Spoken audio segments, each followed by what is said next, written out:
أنتم تستمعون إلى بودكاست ذكاء مش اصطناعي مع عمرو زكي. أهلا وسهلا بيكم في حلقة جديدة من حلقات بودكاست ذكاء مش اصطناعي. أكيد الحلقة اللي فاتت أثارت عندكم أسئلة واستفسارات عن تطور الذكاء الاصطناعي، وخاصة لما اتكلمنا عن دور الذكاء الاصطناعي في تغيير شكل صناعات كتير من حوالينا، من التصميم للكتابة وصولا لعالم الصور والفن. النهاردة معانا قصة من زاوية مختلفة تماما. ضيفي في الحلقة ديت هو عارض أزياء عالمي، يمكن شفتوا صوره عشرات المرات على الإنترنت، إعلانات، بيلبورد، مقالات ومواقع لشركات، بس عمرك ما عرفت اسمه. الموديل العالمي هو رودريغو، الراجل اللي بيقولوا عليه the most famous anonymous face in the world. أكتر واحد شكله معروف بس في الحقيقة مش معروف. حوارنا صريح بسيط وواقعي. هنتكلم معاه ازاي بدأت رحلته في عالم الستوك فوتوغرافي، ايه اللي خلاه يقرر ان يخلي صوره تنتشر في كل العالم، وايه رأيه في الموديلز اللي بتتعامل بالاي اي. هل هو فعلا خايف من ان الاي اي ياخد مكانه ولا شايفها فرصة جديدة؟ استعدوا لحوار مختلف، بس مش هيكون بالعربي، في شوية ضحك، صدق ومفاجآت. خلونا نرحب بضيف حلقتنا النهاردة ونقول له نورتنا وشرفتنا بوجودك يا رودريغو. Thank you, Rodrigo, for joining and welcome to the show. Thanks for having me, Amir. It's a pleasure, huh? You're most welcome. Well, let's get started. I will go ahead with the first question. How did you first get into stock photography as a model? Was it something you planned, Rodrigo, or did it happen unexpectedly? So at the time I was modeling, I was doing some seasons in the world, like working as a model. So at the time I was in Cape Town and I met one really big stock photographer in the industry, a Danish photographer, and he proposed me to do some stock library jobs that normally for the business of modeling was not that good, because your pictures can be spread everywhere.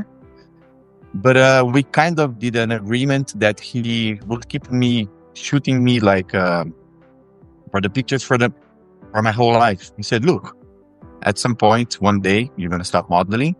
And this can be a life career for you, or you can stop at some point. And I was like, okay, that's a good deal. We organized nice commissions. And so I managed to, I said, okay, it's different from what happens in the modeling business normally.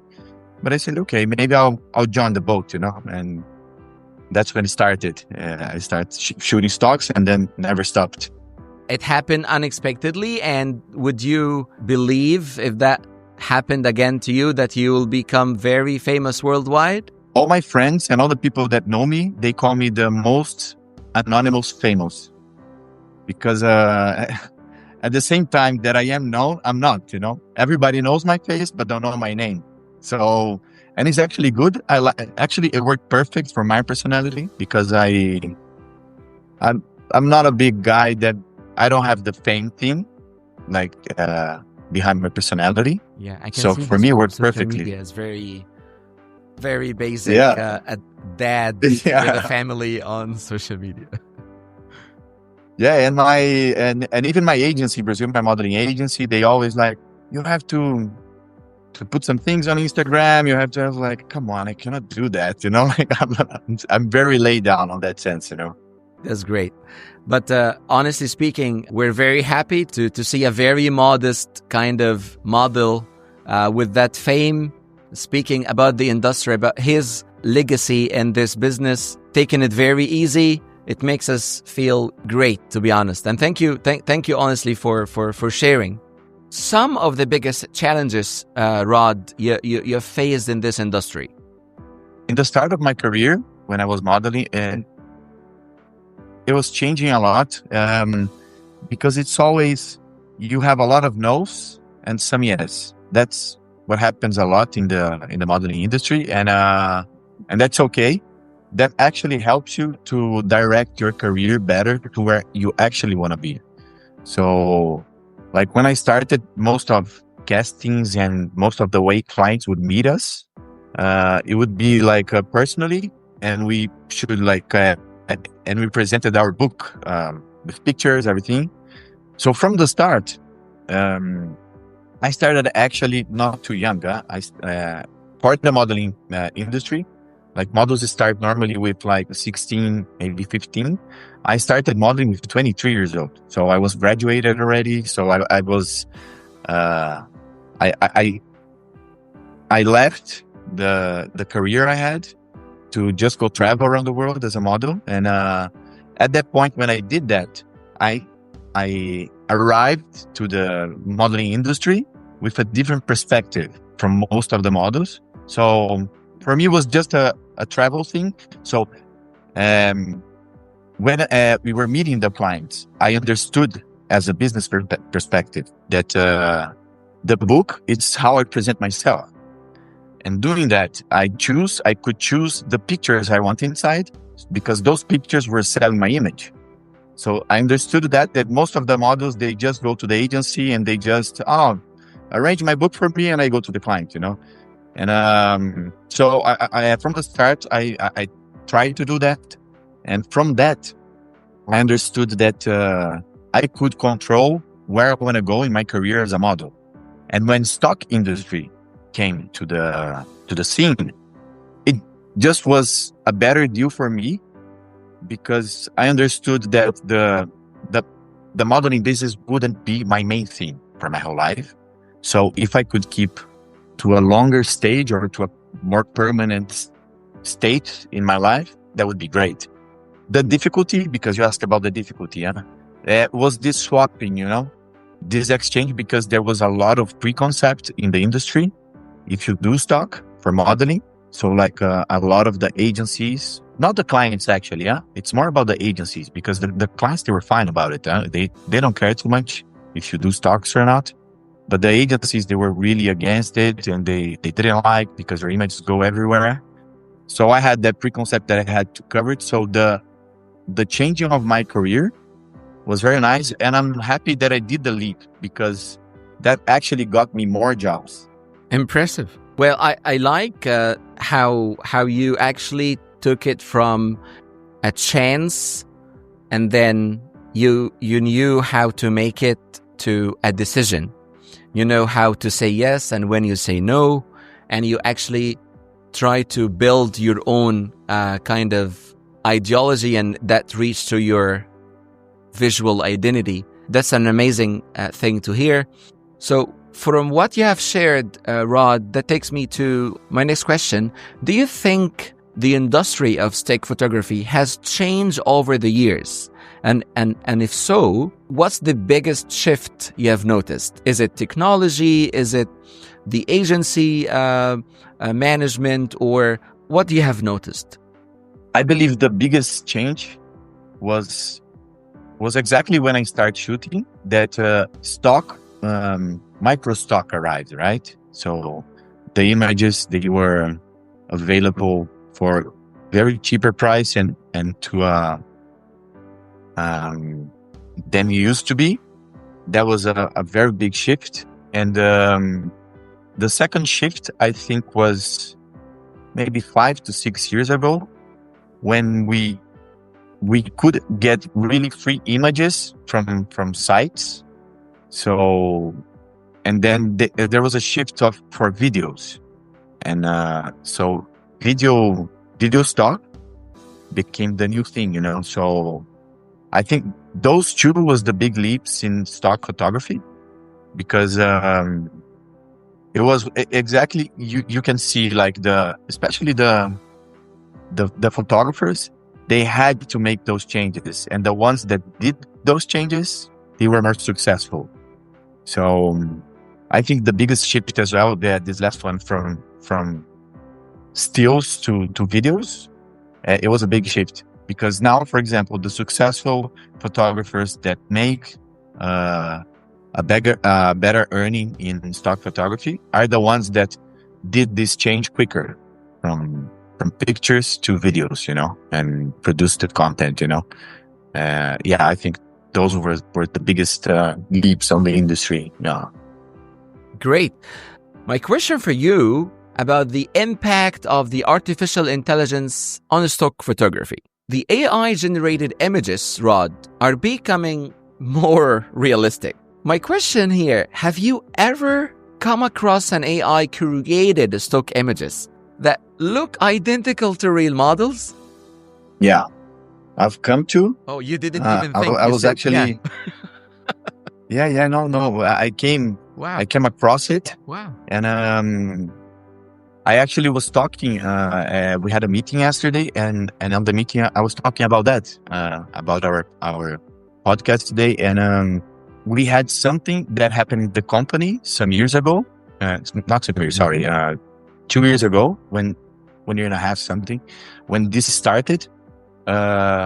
We prepared the team just to go and check, because it was new, and we got scared because this can break completely the business, So the production team, the really good ones, they went on it. They got the systems that would generate this image, everything. We produced about 30,000 pictures, AI generated. And that is the funny thing, huh? Maybe you won't expect what I'm going to tell you now. Yeah. From these 30,000 images, normally, I believe it was about, in 3 months, they started making about $1,000 a month. These 30,000 images. That is very low, actually, for stock photography. It's very low. And then now that is 1.5 years on the system, it's making barely $300, the images. And we were like, so why this is happening? It was really good, well-generated images, and we uploaded on the best websites, and we did it exactly how it should be, everything. And then we understood that, at least at the moment, I don't know if this is going to change, because AI is growing crazily, and the way it's developing, we can actually predict it. We can't predict when it's going to happen. There is a, how do you call it? Is it a filter, huh? When someone search a picture, and we did a research, and there is a filter that they have on the website that is written non-AI content. And we got the feedback that 95% of people that do the searching, they press that button. So they put that filter to non-AI content. So we're still aware that amazing, this can change, but at least at the moment, we don't see it coming. We even put a stop on that now. For sure, there is on the development of AI. For sure, I think will come. It will come a point that we have to go back on that and retry again to see if it's working or not. But that was a crazy experience. We the team had it, and we got the feedback from them. Yeah. So, do you think this is a threat or an opportunity for real models? So, based on what you have mentioned, I believe some of agencies are already replacing human models with AI generated models. So, back to the question: Do you think this is a threat, Rod, or it's an opportunity for real models and you? I think like any career, changes happens. I believe it will be like it always been. The ones that understand the changes and move on with the change, and they'll find your place, I think that's because, if you're a model and you want to keep on the traditional modeling and doing the same thing you were doing the whole time, you'll be left behind, and there is new things around. You have to find your slot, if this is coming, so where should I fit now? Because, I think AI is coming, especially for small business, because it will be more accessible. Then you have the normal model, everything, the production, everything. So it will be more accessible. So for small business, but I think at some point, the big companies will use it as well, So I think they need to find their way, How, Rod, does it feel knowing that a digital AI generated model potentially replace you, a real model in the future? And I don't want a diplomatic answer. So what do you mean, an AI model that looks like me or no? What do you mean? No, just get my work, you mean? Honestly, if I were in your shoe, I will definitely be freaked out. But you are in the business and you definitely saw a lot of attempts. But the idea itself in the future, real models would be replaced. How does it feel? look, to tell the truth, there was a big shift as well in the market about looks, Like, for example, I really have the traditional look. I look like Caucasian, white, Italian, like European, and that is very sellable. It was always sellable because it's how the way the things work, And suddenly, like some years ago, like just got with the woke culture, it just became really big, like to have all different kinds of looks and everything. So, like jobs, I was not casted for some job that I would be casted before, And that was already a change that, like, I was like, look, if this is what's happening, I'll find my place, And with AI, I think the same. Look, if the world is going to a place where AI models is the new thing, and I'll have less job for that, that's fine, It is. Look, and I'm not trying to be diplomatic, I'm just like, that's it. I'll find my place, I'll find my place. I'll find someone that want to shoot me. I'll keep the good energy and the things that I believe in, So I'll be honest with you. That's not a common answer. If I can answer for other models, I think they wouldn't like it. Most of them won't like it. Yeah. One of the audience have shared that, can you ask Rodrigo, how do you feel about having your image, AI-generated image, real you, Rodrigo the AI, continue the work, and you resign, or you quit, or you do anything in your life, or even you're aged and you don't want to continue being a model anymore? Would you accept that offer from such agency, or a big application would offer this to you? You mean use exactly my face, huh? But AI generated, huh? Yeah, Rodrigo the AI. That could be a problem because, look, today I can control my images by the shoots I do, So I can choose to do a business shoot. I can choose to do a sports shoot. I can choose to do a naked shoot that I never did, because those images, they sell, You can choose where it sells by your work, But if it is an AI generated, I can just lose it what they can produce, I'm not in charge of the production anymore, So they can produce anything. And that could be bad, because they can put in any type of content. I think I would mind a little bit, actually. Huh? I think I would mind a little bit. Yeah, to be honest.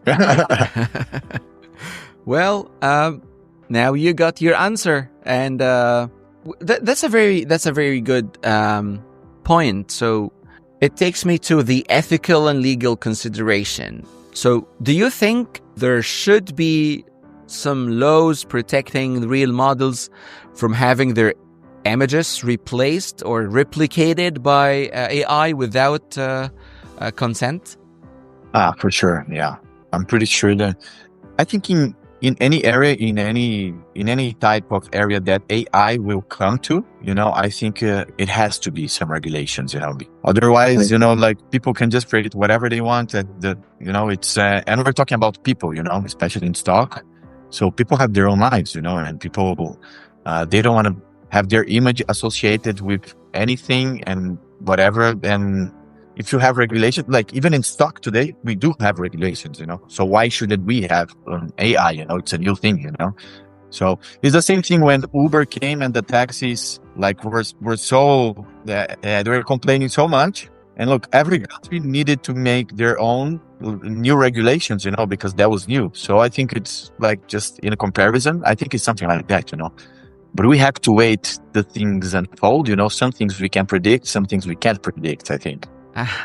Very good example. I like this. So you think should that AI generated images always have a label to differentiate them from the real photos? That's a good question. Never thought about it, but yeah, like as I told you, like normally on the search, you can already put if you don't want an AI. I think that's already enough. I don't think you should put it.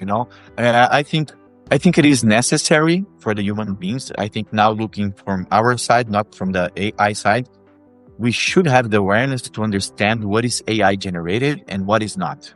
In any area, in any field of work you have, you need to understand what is AI generated and what is not AI generated. And if you want to use AI, that's fine. You understand that's a tool and you should use it. if you think it's important for you.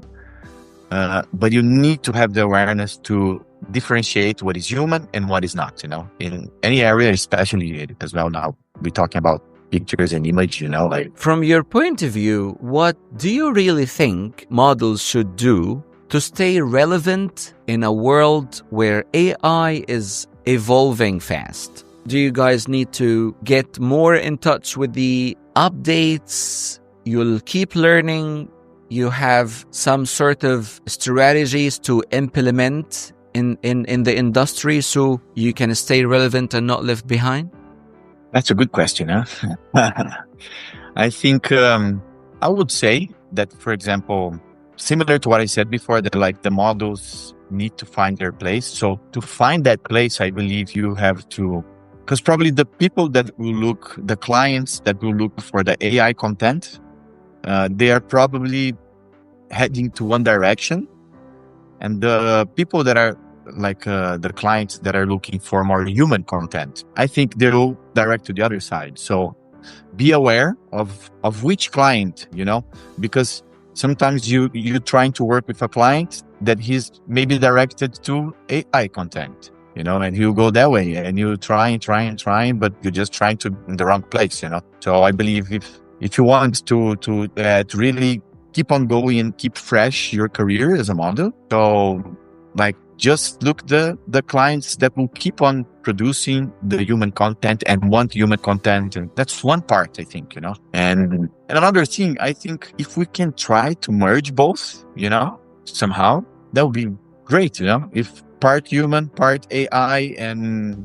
That sounds like a great merge for me. I always believe with the amazing things technology is keeping for us in the future. And I believe, yes, real models would definitely benefit from a new niche kind of clients who will focus more on a very high-end quality, having real models with their legacy and experience and prettiness faces and looks to keep them for their brands.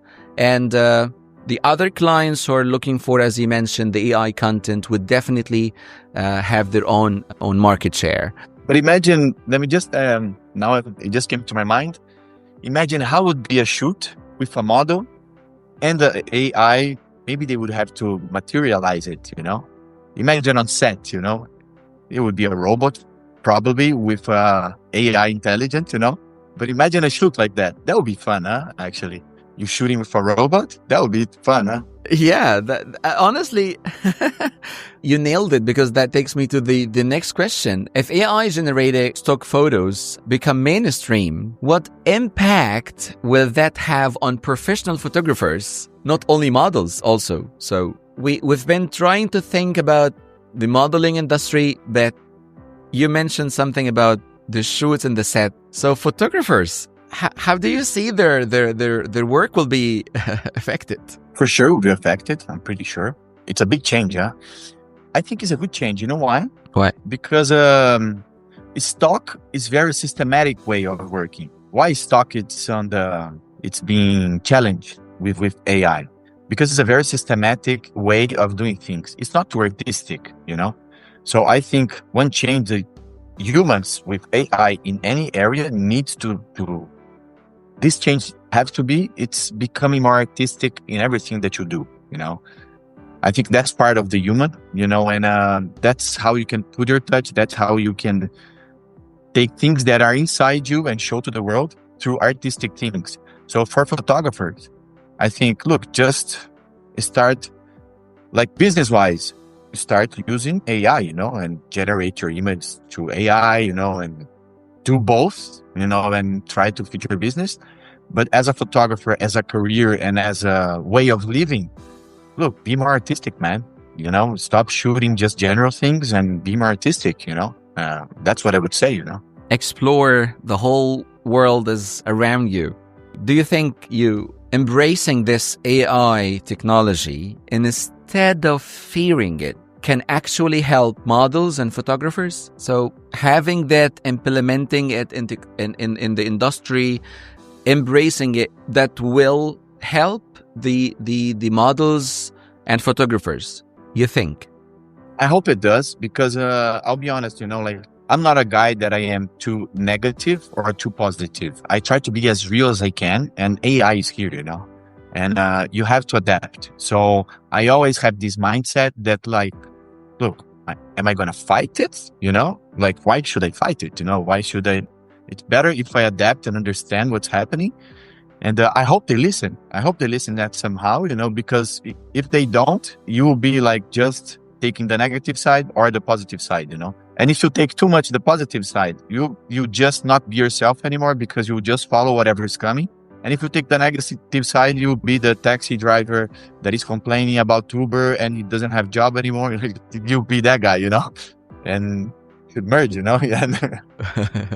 Yeah, being too left or right to the extreme is not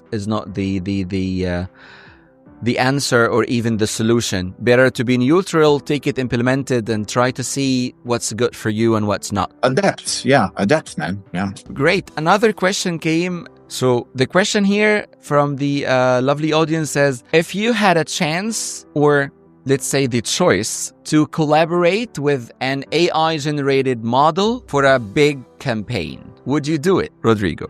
Yes, I would do it. Yeah, for sure. Yeah. All right. That's great.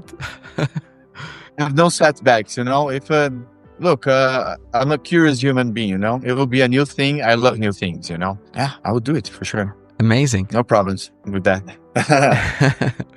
What advice would you give to new models who are entering this industry in the era of, or let's say this AI-driven era? We heard that you love new things. So what would be the advice? So I think I would say, be weird, man.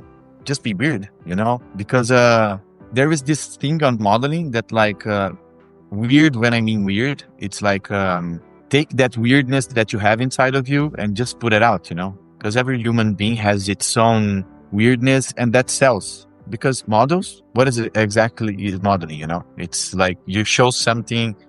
It's not just about the beauty or the image. It's something as well that you have inside of you, that what makes a difference from a normal model and a successful model, when you can bring something that is inside of you to the external.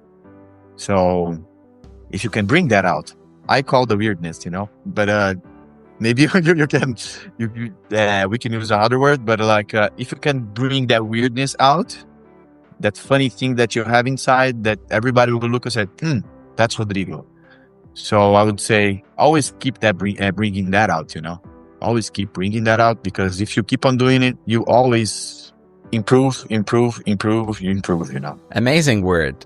Rodrigo, if you could predict the future of stock photography from your point of view, so stock photography and AI, what would you think it will look like in 10 years? So 10 years time is a lot of time, huh? It's a lot of time. For AI, 10 years, we're talking exponential growth, huh? So 10 years can be a lot, huh? Would you see yourself out of the industry, or? I think we'll always have a space for humans. I think so. It maybe shrink, like, it depends how it grows. But I do think AI will get more space. Now it's very small, the AI content, like I told you, but I think it will grow for sure. It will grow more. The content will be more sellable. It will, for sure, will develop, and we'll take the space from the content that is produced today. That is for sure. We cannot predict how much that will go. Maybe it can go to 90% of the content is AI. And 10% now is just normal human content, traditional. It could go that way. But I think we'll still have a little bit to measure. That is really tricky. But if I could say in 5 years, I think we will still have more than 50% of the content will be human. I believe that, but it's a guessing. It's a guess, because we're talking about AI, AI is exponential, so you can just change next year, Great. What do you think about this stock market benefiting the MENA region, as you've been working with agencies and your face is really common in multiple destinations? Campaigns are worldwide. But my question here is more about Middle East. How do you see this evolving? You've been doing lots of business with your current agency and before in Middle East. I wanted to see what's your point of view. How do you see it? Is it getting bigger? You see potential? How was the experience in general? For me, it didn't change much. I think it helped me a lot. To explore, to see, to meet. Yeah. The stock actually helped me in all my other business as well, not just in the modeling, but all the other business as well, because the type of content that I was putting on, the choices I was making, it was actually helping me as well in other business. And even on the traditional modeling, not the stock one, it was helping me as well, because at some point the agencies didn't like it that I was doing stock, but at the same time, having clients would call me for jobs because I was the reference of the job, So they eventually would like, okay, Rodrigo, so we have a job for you because you're the reference. And that the reference was a stock generated image, And I think what happened with AI as well, Especially that, imagine now publicity agencies. They're getting the research they do before an ad or whatever they're going to do, but they're using AI, So probably they'll have AI generated images as a reference for the shoot, So I think that's a way that it's already coming in, Because if the reference is already an AI, at some point you use the AI content, Finally, what's your message, Rodrigo, to photographers, models, and artists in this lovely, big, evolving industry? What do you want to say to them? First of all, you're human, so accept it, even if new tools, new way of things come, keep yourself human, keep yourself fresh, engage with the change. I think you have to engage with the change because otherwise you keep stuck in the same place and the same always, So yeah, be fresh, keep yourself human, understand the tools and use it, man. This is fun, This is fun. This is new things, this is challenges, We should accept the new challenges and we should just move on. Use it as a good thing, Use it, the difficulty, for a good thing. Doesn't matter if you are in the photographer side, if you are in the directing side, if you are in the modeling side, and take some time, study, Study the things, go for it, look for it, try to understand what's happening, I did so much research, before I was going to talk to you that I actually was not too much into AI research and all of that. I was like, okay, let me do a research. And the past week from now, I was just checking and I was like, wow, I learned so many things that I was like, wow, this is nice, Actually, thank you for that, I opened some space in my mind because of our talk. You heard about this tech things like Mid-Journey and stable diffusion. I don't want to make any ads, but it's so famous. This kind of new trends, especially Mid-Journey is killing it, honestly, when it comes to video generated content and also Zero or Sura is amazing. I cannot deny I do use such, and if I were in any of agencies owner shoes, I would definitely use that kind of technology if I want less kind of budget plans. But in reality, modeling industry, in my point of view, has the real models has the upper hand so far. However, the evolving technology will definitely help. It might not be the current quality right now, would be the differentiation to decide. But I agree with you. Being curious, learn every time, try to find opportunities for yourself as an artist, as a photographer, as a model. There is no problem of fearing the technology, but don't stop at the fear. Take it as a push to learn and grow. That was my last question, Rodrigo. Honestly, it's been... Let me ask you one last one. Can I ask you a last one? Yeah, sure. Go ahead. Now that you were talking, I was just thinking about it. For you, if you're going to buy something online, does it matter for you whoever is wearing the clothes or is advertising the product? Do you think for you doesn't make a difference? For example, if you go to whatever shop and you're going to buy a t-shirt and you say and you see a AI generated model or you see a normal model, does it make a difference for you on the purchase? On the purchase, The purchase I do while I'm bed rotting, like 2 a.m. in the morning, I will not definitely focus. But I'm a very detail-oriented guy. The brand itself, for me, if it's not making it big, giving the new collection a proper model, I will reconsider it. Yeah, because I don't want to be more technical, but just to be frank, in advertisement industry, personalized kind of messages, it matters. Big brands, they play it really well. And unless it's a big collaboration with something massive, so this AI model will last forever. We will not see them only on the can or the new shirt, but I will see him wearing the same brand and collaborating with more. I can definitely consider purchasing from them because I love technology and that's what offers bread in my table. So, but yeah, back to the question, it might not differentiate my purchase, my Tintin payment, but if it's a big brand, I will definitely reconsider. I will like, why they're making it too cheap? Things like that. But but man, I must say that you've been doing amazing job. You have a very down to earth personality. I must say, comparing to people with you in the industry are not the same. We're very happy and glad to have you. Well, I must say also to the audience, it's been taking a month. Rodrigo, mashallah, has been too busy from Cape Town, Brazil, Europe, around the world. So that also gives you guys the indication that at some points, real models, they do love their job. They are dedicated and they are still giving. AI will not take this from them.